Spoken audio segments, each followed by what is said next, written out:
प्यारे बच्चों, मैं रजनीश मिश्रा +2 उच्च विद्यालय रसलपुर मानपुर गया। आज हम फिर हिंदी के दूसरा क्लास लेकर उपस्थित हुए हैं। पहला क्लास में जब हम आए थे, आपको पूरे जो 10वीं कक्षा का जो विषय सूची है, जो पैटर्न है परीक्षा का, जो मॉडल पेपर है, सभी पर हमने चर्चा कर लिया था। और आज जो क्रैश कोर्स के अनुसार हम जो है गद्य खंड से आपको पाठ नंबर 1 से लेकर पाठ नंबर 6 तक की चर्चा करेंगे, जिसमें जो इम्पोर्टेंट क्वेश्चन है, यानी जो प्रश्न महत्वपूर्ण प्रश्न है, चाहे वो वस्तुनिष्ठ प्रश्न हो या लघु उत्तरीय हो या दीर्घ उत्तरीय हो, उसी पर हम चर्चा करेंगे और उसी पर हमारा फोकस रहेगा। और हमको ऐसा लगता है कि आप लोग इसके पहले बहुत सारे प्रश्न उत्तर पढ़ चुके होंगे, कहानी पढ़ चुके होंगे, कविता पढ़ चुके हैं, सारा चीज़ तो आप स्पष्ट रूप से जान चुके होंगे, क्योंकि परीक्षा की तैयारी आप बहुत दिनों से कर रहे हैं। लेकिन अंत में हम लोग क्रैश कोर्स के अनुसार आपको जो इम्पोर्टेंट, जो परीक्षा उपयोगी है, परीक्षा में आने वाला है, उस पर ज़्यादा ध्यान देते हुए उसी को हम लोग समझाने का प्रयास करेंगे। तो आज हम आपको 1 से लेकर 6 लेसन तक की चर्चा करेंगे। उसमें पहला लेसन, जैसे कि आपको पता है कि आपका पाठ नंबर 1 क्या है, तो जाति प्रथा, और यहाँ पर लिखा हुआ है जाति प्रथा। यह एक निबंध है जिसको लिखने वाले हैं भीमराव अंबेडकर। यानी लेखक परिचय से और कवि परिचय से मैंने उस दिन भी चर्चा की थी कि बहुत सारे प्रश्न जो है आपको वस्तुनिष्ठ प्रश्न, कवि परिचय से और पाठ कैसा है, गद्य की कौन सी विधा है, उससे क्वेश्चन आता है। तो उसी के अनुसार यहाँ पर आपको वस्तुनिष्ठ प्रश्न बनाए गए हैं और उस पर हम चर्चा करेंगे। साथ ही आपको लघु और दीर्घ उत्तरीय प्रश्नों पर भी चर्चा करेंगे। तो प्रश्न की चर्चा करते हुए हम आगे बढ़ते हैं। यहाँ पर देखिए डिस्प्ले पे आपको दिखाई दे रहा है जाति प्रथा, निबंध पाठ है और लेखक कौन है, भीमराव अंबेडकर। यहीं से आपको 2-3 प्रश्न बन रहे हैं। यानी जाति प्रथा पाठ के लेखक का नाम क्या है, तो भीमराव अंबेडकर। जाति प्रथा जो पाठ है वह गद्य की कौन सी विधा है, तो वह निबंध है। और भीमराव अंबेडकर ने कौन सा पाठ लिखा है, तो जाति प्रथा। अब इस तरीके से हमको समझ लेना है। और इसमें जो क्वेश्चन आपको दिखाई दे रहा है, लिखा हुआ है यहाँ पे कि पहला जो प्रश्न आपका है वह भारत में बेरोजगारी का एक प्रमुख और प्रत्यक्ष कारण है। इस पाठ को जब आप पढ़िएगा तो उसमें दिया है कि भारत में जो बेरोजगारी बढ़ी हुई है, चाहे बढ़ रही है, चाहे पहले से थी, या आज की घटना नहीं है बेरोजगारी की, या तो भीमराव यानी आज़ादी के पहले भी वही स्थिति थी, आज़ादी की बाद भी वही स्थिति है। इसी पर प्रश्न यहाँ पर आपको दिया गया है कि भारत में बेरोजगारी का एक प्रमुख और प्रत्यक्ष कारण क्या है। तो यहाँ पर ऑप्शन ग जो है जाति प्रथा है। जो जाति प्रथा हमारे यहाँ व्याप्त है, इसके कारण भीमराव अंबेडकर जी कह रहे हैं कि यह जो है। दूसरा जो प्रश्न आपका है, भीमराव अंबेडकर का जन्म किस परिवार में हुआ था। यह भी प्रश्न आपको पूछ सकता है कि किस परिवार में उनका जन्म हुआ, कौन से परिवार था, यानी क्षेत्रीय परिवार था, ब्राह्मण परिवार था, दलित परिवार था, राजपूत, या इसमें से कोई नहीं। 4 ऑप्शन यहाँ दिया हुआ है, तो आपको लिखना होगा दलित परिवार से वो आते थे। उनके पारिवारिक पृष्ठभूमि क्या थी, दलित की थी। साथ ही श्रम विभाजन और जाति प्रथा पाठ बाबा साहब के किस भाषण का संपादित अंश है। यह जो पाठ है निबंध रूप में तो आया है, लेकिन यह भाषण है। जब वो भाषण दिए थे उसी से थोड़ा सा अंश संपादित करके यहाँ लाया गया है। यहाँ पर उत्तर में आपको दिया है एनिहिलेशन ऑफ कास्ट। इसके बारे में यहाँ 4 ऑप्शन दिए गए। हमारा कहना है कि जब भी आप वस्तुनिष्ठ प्रश्न का उत्तर दीजिए, सारे प्रश्नों को, ऑप्शन को पढ़िए, प्रश्न को पढ़िए और 4 ऑप्शन को पढ़िए। जब आपको स्पष्ट हो जाए कि नहीं यही उत्तर सही है, उसी का उत्तर देना है। तो एनिहिलेशन ऑफ कास्ट जो इनका है, इससे लिया गया। फिर डॉक्टर भीमराव अंबेडकर का जन्म कब और कहाँ हुआ था, यह भी आपको प्रश्न पूछ सकता है कि यह जन्म कब हुआ, कहाँ हुआ। तो यहाँ पर उत्तर दिया हुआ 14 अप्रैल 1891, महू मध्य प्रदेश।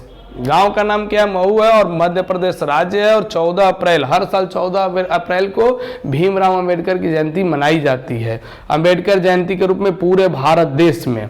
साथ ही कह रहा है कि यहाँ पर अगला क्वेश्चन, आधुनिक सभ्य समाज श्रम विभाजन को आवश्यक क्यों मानता है। कहता है कि श्रम विभाजन क्यों आवश्यक मान रहा है, कार्य कुशलता के लिए। श्रम विभाजन क्यों जरूरी है, तो कार्य कुशलता चाहिए, भाईचारे के लिए, रूढ़िवादिता के लिए। इनमें से कोई नहीं, तो क उत्तर है कार्य कुशलता। अगर जिसको है वह उस कार्य को कर सकता है, चाहे वो किसी भी जाति में जन्म लिया हो, इससे कोई अंतर नहीं है। फिर कहता है कि यहाँ पर कह रहा है कि जाति प्रथा के अनुसार श्रम विभाजन का आधार क्या है। यहाँ पर क्वेश्चन है कि जाति प्रथा के अनुसार श्रम विभाजन का आधार क्या होना चाहिए। तो यहाँ पर आपको 4 ऑप्शन यहाँ पर दिया हुआ है, मनुष्य की रुचि, रोजगार सृजन, पैतृक पेशा और कौशल क्षमता। तो क्या होना चाहिए, पैतृक पेशा जो है उसको यहाँ पर मान रहा है कि यह कार्य कुशलता है।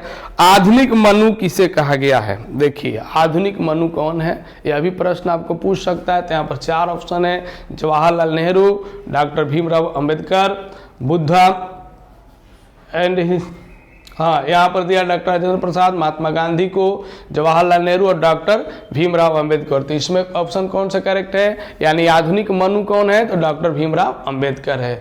बुद्धा एंड हिज धम्मा के लेखक कौन है? यहाँ पर 8 नंबर जो प्रश्न, इसमें 4 ऑप्शन दिया गया, हजारी प्रसाद द्विवेदी, रामजी सकपाल, बिरजू महाराज और डॉक्टर भीमराव अंबेडकर। तो डॉक्टर भीमराव अंबेडकर जी को माना गया है और यह बता रहा है कि इनकी यह लिखना है, रचना है बुद्धा हिंद धम्मा।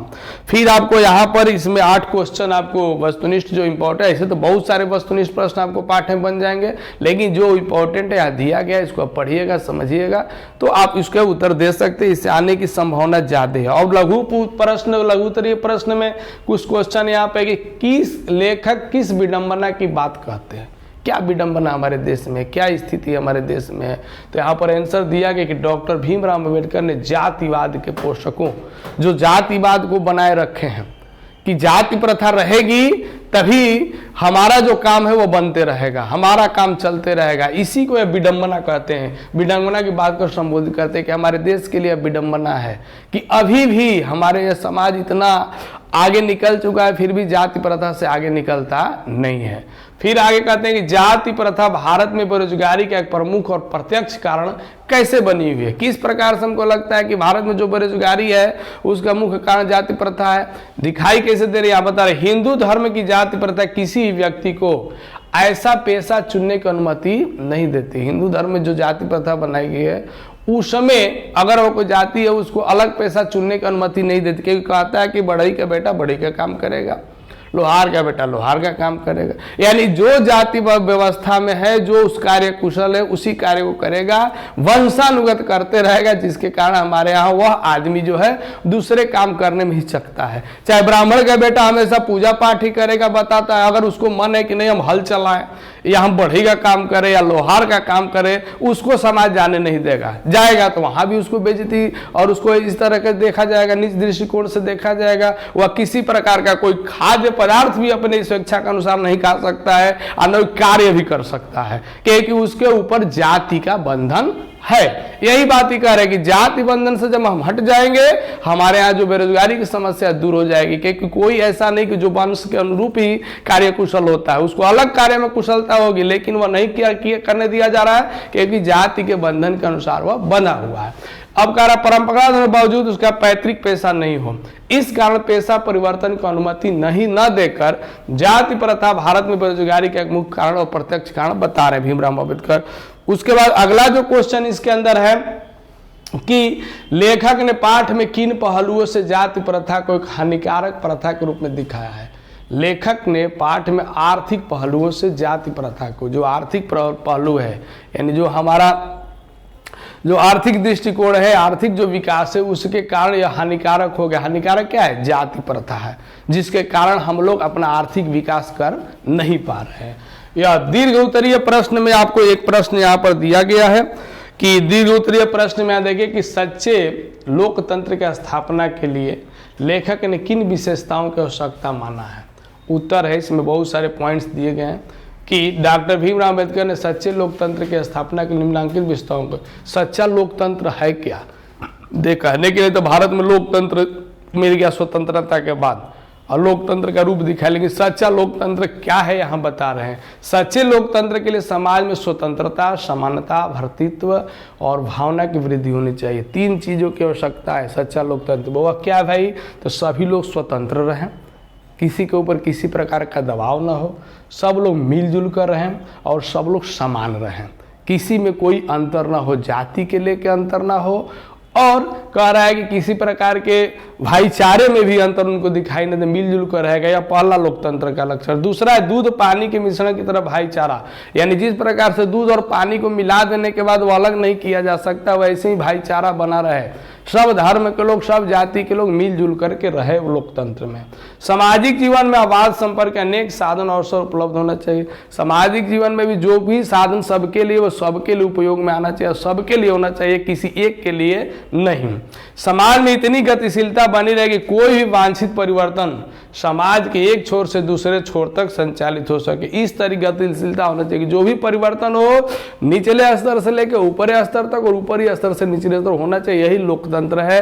और इस लोकतंत्र की कामना कौन किया? भीमराव अंबेडकर। इन्हीं विशेषताओं से कह रहा है कि युक्त तंत्र द्वारा नाम लोकतंत्र है। लोकतंत्र शासन की एक पद्धति नहीं है, लोकतंत्र सामूहिक जीवनचर्या कार्य के पद्धति नहीं, यह जीवनचर्या है, हम इसमें जीना है और इसी को लोकतंत्र कहा गया है। एक रीति तथा समाज के सम्मिलित अनुभवों के आदान प्रदान, जो एक रीति व्यवस्था नीति चल रही है, जो भी समाज में लोग उनका विचारों का आदान प्रदान रहन सहन सब हो, वही चीज संस्कृति कारक लोकतंत्र अपने साथियों के प्रति श्रद्धा और सम्मान भाव की इस तंत्र की विशेषता है लोकतंत्र की, कि जो भी हमारे साथ है उनके प्रति हमारी श्रद्धा हो, भावना हो।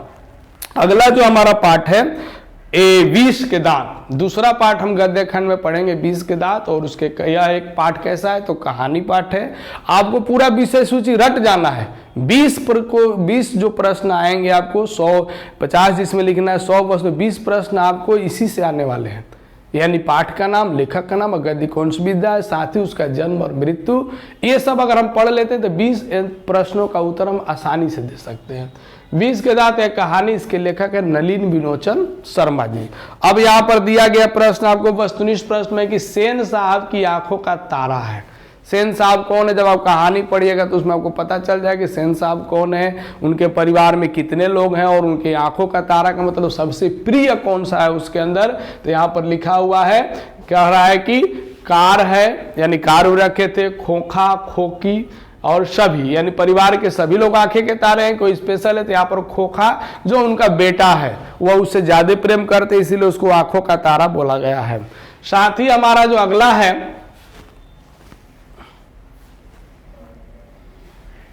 अगला है नलिन विलोचन शर्मा जी का जन्म कब और कहाँ हुआ। देखो इंपॉर्टेंट क्वेश्चन हर पाठ में पूछ रहा है कि लेखक का जन्म कब और कहाँ, स्थान क्या है। तो यहाँ पर बहुत सारा 14 जनवरी 1915 सारण पटना दिया है, 18 फरवरी 1917 पटना बंदरघाट, 22 मार्च 1917 दरभंगा बिहार, 24 अप्रैल 1918 बेगूसराय सिमरिया।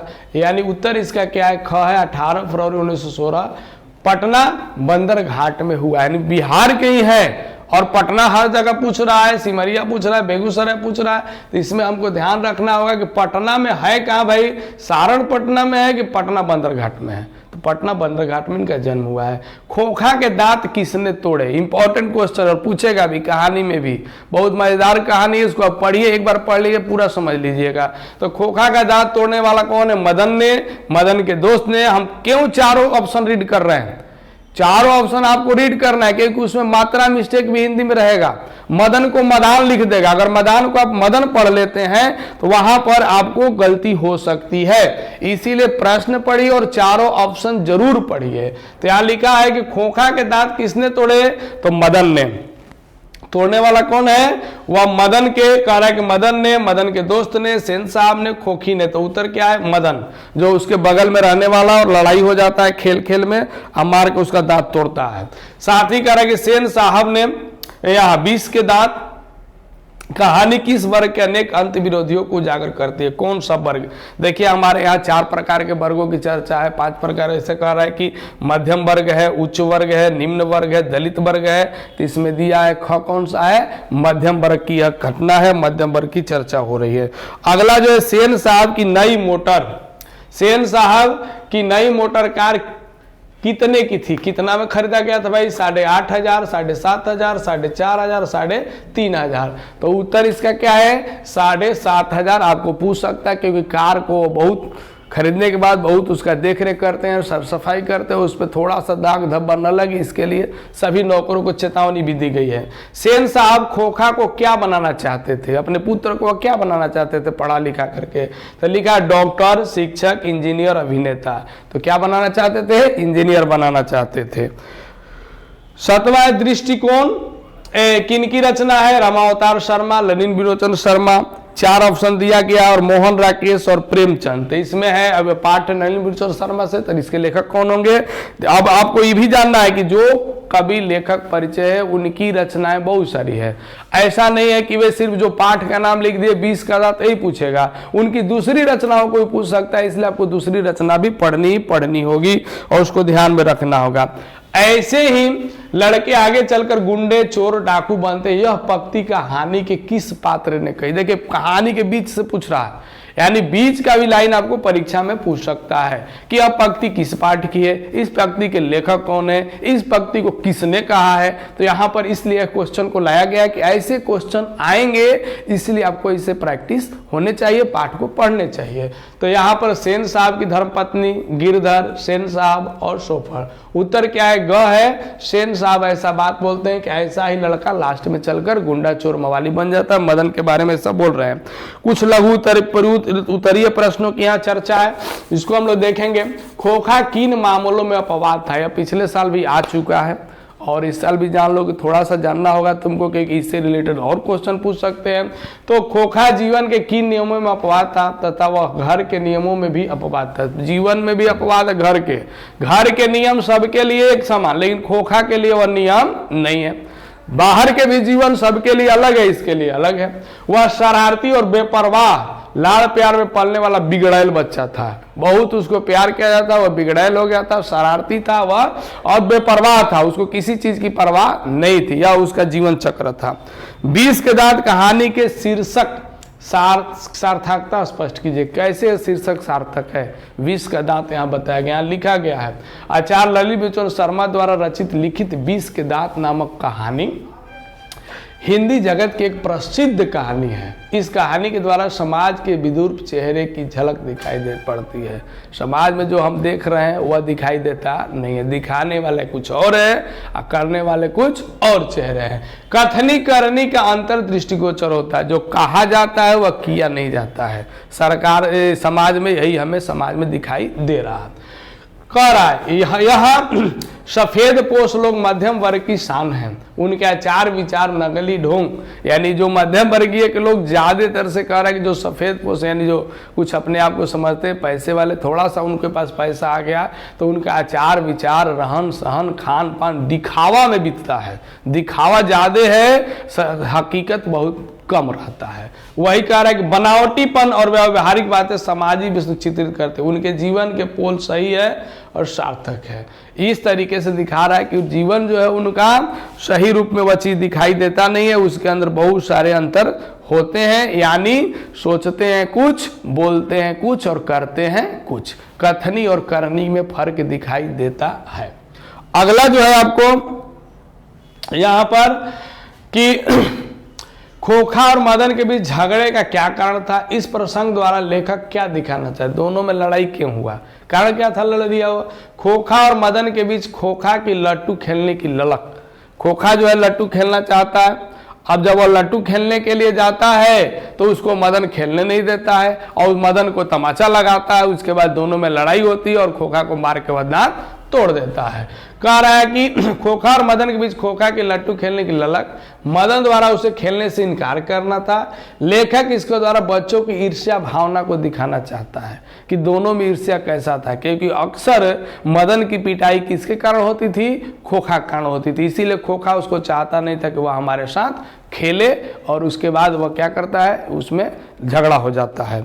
आगे कर रहा और वहां पर वह दिखाना भी चाहता है, उसको पीटता है और यह दिखाता है कि जैसे घर में मैं मालिक था वैसे यहाँ भी मालिक हूं, लेकिन बच्चा इसको बर्दाश्त करता नहीं, बच्चों के अंदर भावना होती ही नहीं है। दीर्घ उत्तरीय प्रश्न में एक प्रश्न है, मदन और ड्राइवर के बीच के विवाद के द्वारा कहानीकार क्या बताना चाहता है। मदन और ड्राइवर, जब मदन उसको कार को छूने जाता है, ड्राइवर उसको मार देता है, तो उसके प्रति क्या विचार है देखो यहाँ। मदन और ड्राइवर के बीच विवाद का कारण मदन द्वारा सेन साहब की गाड़ी छूना है। मदन चाहता है कि उनके गाड़ी को छू दें, लेकिन ड्राइवर उसको छूने देता नहीं है क्योंकि गाड़ी गंदा हो जाएगा, इतना साफ था।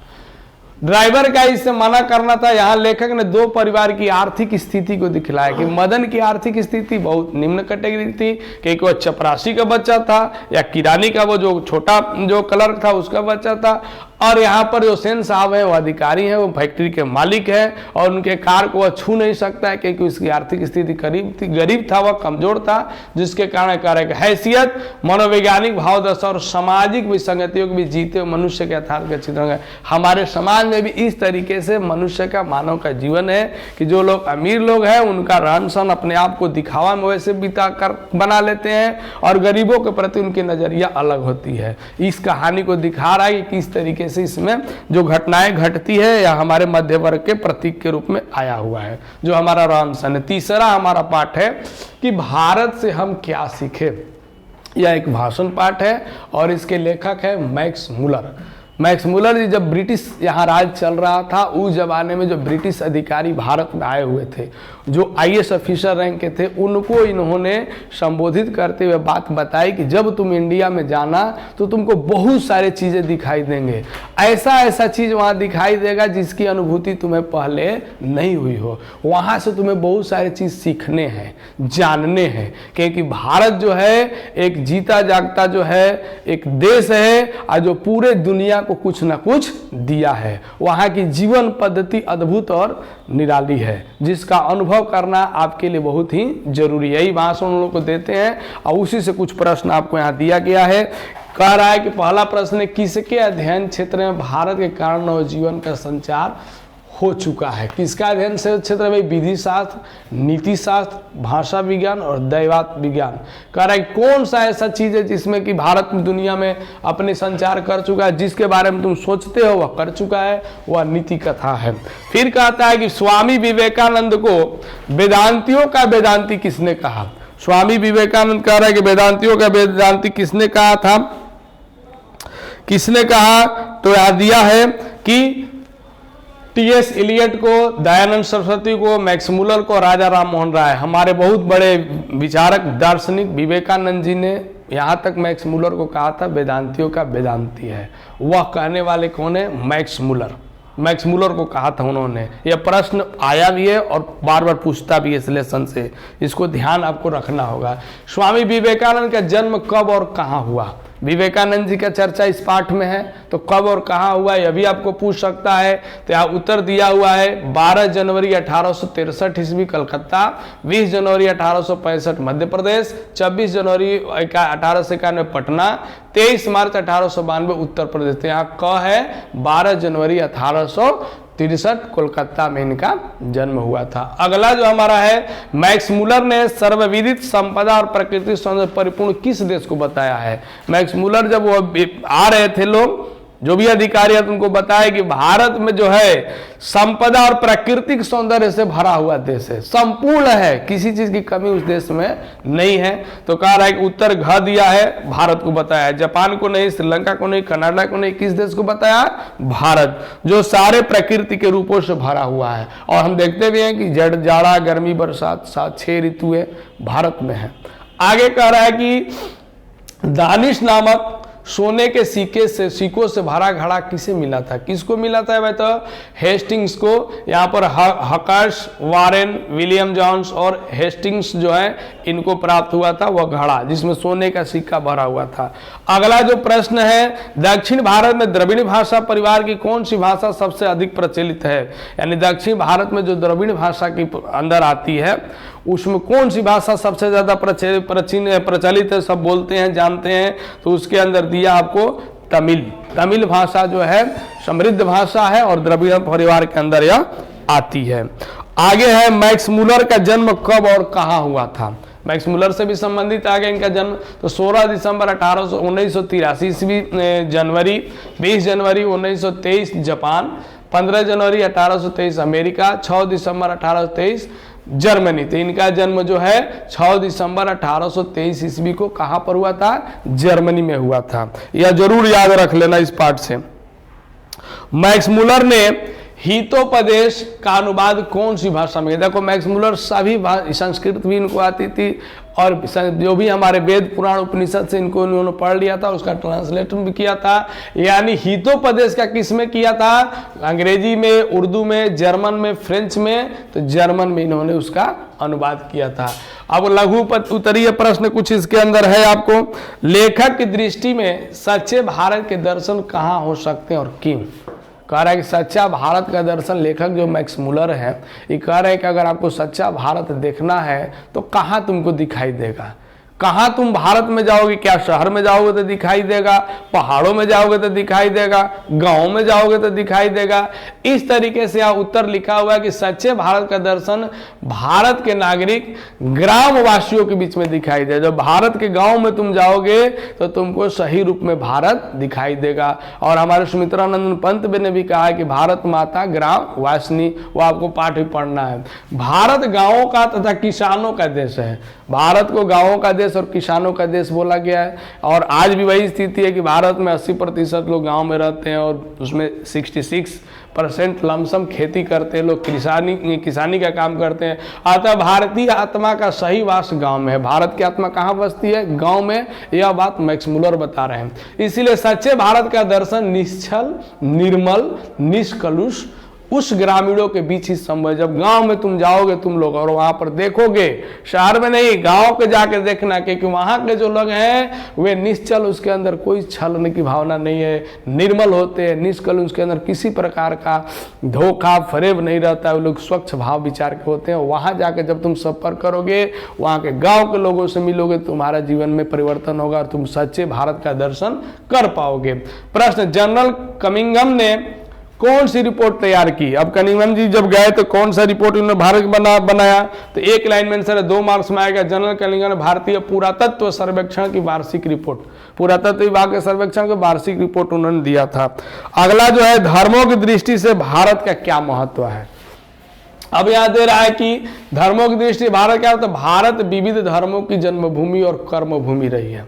धर्म के दृष्टिकोण से मैक्स मुलर का विचार क्या है कि भारत जो कह रहा है कि विविध धर्म, एक धर्म नहीं, हिंदू, मुस्लिम, सिख, ईसाई और उसमें जैन है, बौद्ध है, बहुत सारे लोगों का यहाँ पर धर्मावलंबी रहते हैं। और कह रहे कि उनकी कर्म भूमि भी रही है और बहुत सारे धर्मों की तो जन्मभूमि भी है। ब्राह्मणम कह रहा है कि ब्राह्मण या सनातन धर्म की जन्मभूमि भारत ही है।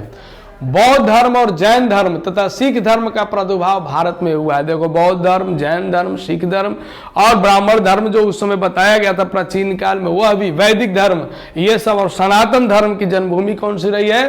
भारत रही है। पारसियों के जन्म जरथुस्त्र धर्म की शरणास्थली भी भारत ही रहा। जब पारसी लोग ईरान से जब भागे तो उनको भी शरण देने वाला देश कौन सा है? भारत ही है। सभी भारतीय धर्मों ने पूरे विश्व में सनातन, विश्व बंधुत्व, वसुधैव कुटुंबकम, पूरी दुनिया परिवार है, सभी लोग भाई बहन है। कार्य विश्व बंधुत्व, एकता, प्रेम, अहिंसा और क्या भाई आदि सही सत्य चरित्रण की प्रसार, सत्य की बात बताने वाला अगर कोई देश है, अहिंसा की बात बताने वाला, बौद्ध का अहिंसा, बुद्ध का अहिंसा जो पूरे दुनिया में प्रसारित हुआ, प्रेम के मार्ग पर जब चलने की बात कही गई और साथ में विश्व बंधुत्व की जब बात की गई, तो वह धरती कौन सी है? भारत की है। सभी भारतीय धर्म पूरे विश्व सनातन कारक अहिंसा, सच्चरित, सत्य की बात, चाहे वह तुम भारतेंदु राजा हरिश्चंद्र की बात ले लो, अनेक मत मतांतर, अनेक धर्म, अनेक मत मतांतर के लोग हैं, अनेक धर्म के लोग हैं, अनेक रूप रंग के लोग हैं, बावजूद भारत के सामान्यवादी विचारों ने पूरी दुनिया को, फिर भी समानता यहाँ पर है, सब लोग मिलजुल कर रहते हैं और अलौकिक प्रभाव डाला है, पूरे दुनिया को इसका प्रभावित किया है अपने प्रकाश से, क्योंकि भारत में अनेकता में भी एकता है। अनेक लोग, तुमको जिस जगह जाओगे वहां तुमको हर प्रकार के अलग अलग खान पान, रहन सहन, वेशभूषा, बातचीत, सब कुछ अलग है। एक राज्य से दूसरे राज्य में जाओगे तुमको अलग दिखाई। जिस प्रकार से कह रहा है कि एक सुंदर फुलवारी, सुंदर बगीचा में जब तुम जाते हो तो तरह तरह के फूल लगे रहते हैं, वैसे ही भारत एक बगीचे के जैसा है और जहां तुम जाओगे वहां पर तुमको अलग चीज दिखाई देगा। लेकिन भारत की सच्ची आत्मा कहाँ है? गाँव में है। और कह रहा है बावजूद भारत सोने विचारों पूरी दुनिया अलौकिक प्रभाव डाला है। दीर्घ उत्तरीय प्रश्न हम एक देख लेंगे। लेखक ने कह रहा है कि इसमें कि लेखक ने नया सिकंदर किसे कहा है? और ऐसा कहना क्या उचित है? लेखक का अभिप्राय स्पष्ट करो। नया सिकंदर कौन है, पुराना सिकंदर कौन था और नया कौन, इसके बारे में चर्चा कर रहे हैं। लेखक ने सर विलियम जोन्स की तुलना सिकंदर से की है। जो ब्रिटिश था, जो जनरल था, उसके बारे में इन्होंने बताया है कि वह जो विलियम जोन्स था वह सिकंदर जैसा था। जैसा सिकंदर शक्तिशाली था, पराक्रमी था, वैसा ही नाम था। लेखक की दृष्टि में विलियम जोन्स का कार्य भी साहसपूर्ण रहा, कष्टमय, संघर्षपूर्ण था। अपने प्रिय जन्मभूमि और प्रियजनों से विलग होकर वह नए देश के दर्शन के लिए यात्रा पर निकला था, गए थे वे, और अनेक क्षति पहुंचाकर सिकंदर विश्व विजेता बनना चला था। किंतु विलियम जोन्स ने संहारक रूप में नहीं, सृजन के रूप में। सिकंदर और विलियम जोन्स में अंतर यही था कि वह तो नरसंहार करके, नष्ट करके पूरे विश्व विजेता बनना चाहता, लेकिन ये सृजन करके पूरे दुनिया का ये विश्व विजेता के रूप में इनको जाना गया, नए देश का निर्माण किए। अभियान में लगे रहे उन्होंने प्राच्य देशों के इतिहास और साहित्य के क्षेत्र में अतुलनीय कार्य संपादित कर अपनी संकल्प शक्ति और एकाग्रता को दर्शाया है। एक निष्ठ भाव, कर्तव्य निष्ठा का परिचय देकर अपने पहचान बनाई है। वह बनाने वाला कौन है? तो वह बनाने वाले हमारे हैं विलियम जोन्स, इनकी चर्चा है। अब जो है अगला पाठ हमारा नाखून के बढ़ते हैं। ललित निबंध हजारी प्रसाद द्विवेदी जी है। तो यहाँ पर अब जो है अगला क्लास में हम फिर उपस्थित होंगे आपको। इसी के साथ आज हम 3 चैप्टर की चर्चा की है। अगला जो 3 चैप्टर आपको इसमें जो रह गया है, जिसकी हम चर्चा करने वाले थे, तो उसको हम अगले क्लास में जब आएंगे तो 3 पाठ और आपको हम समझाएंगे। तब तक के लिए धन्यवाद।